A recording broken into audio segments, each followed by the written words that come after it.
이성균 씨의 갑작스러운 죽음에 대해서 일각에선 무리한 수사였다라는 지적이 나오고 있습니다. 경찰이 무리한 입건과 잦은 공개 소환 등 과잉 수사를 했다는 지적이 나오고 있습니다. 조기현 부위원장님이 보시기엔 어떻습니까?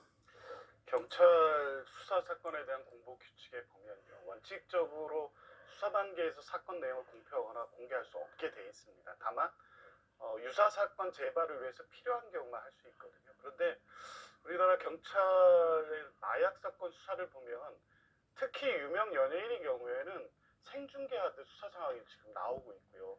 이번 사건의 경우도 고 이성균 씨 같은 경우에 맨 처음에 내사 보도가 있었거든요.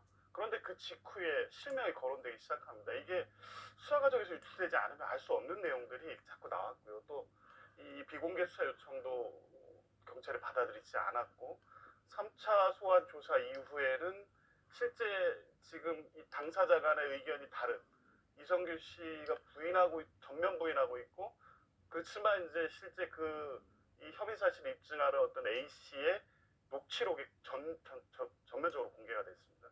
이런 상황들을 보면 물론 이게 어디에서 경찰이 그거를 흘렸다고 볼 만한 사정은 아직은 드러나지는 않았지만 특히 마약 사건에서 이런 일이 자주 생깁니다.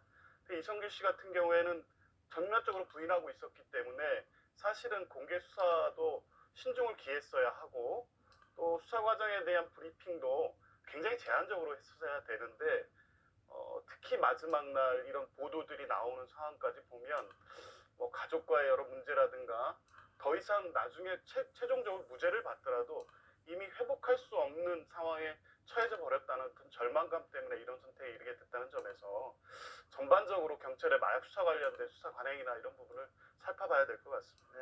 서정욱 변호사님은 어떻게 보세요? 경찰이 수사 공보 규칙을 어겼다는 이런 지적들 어떻게 보십니까? 그 부분은 이제 좀 일리가 있는 것 같아요. 원래는 이제 비공개 소환이 원칙인데 너무 이제 공개 소환으로 좀 무리했다, 이거는 제가 인정합니다. 근데 제가 드리고 싶은 말씀은 이재명 대표나 조국 장관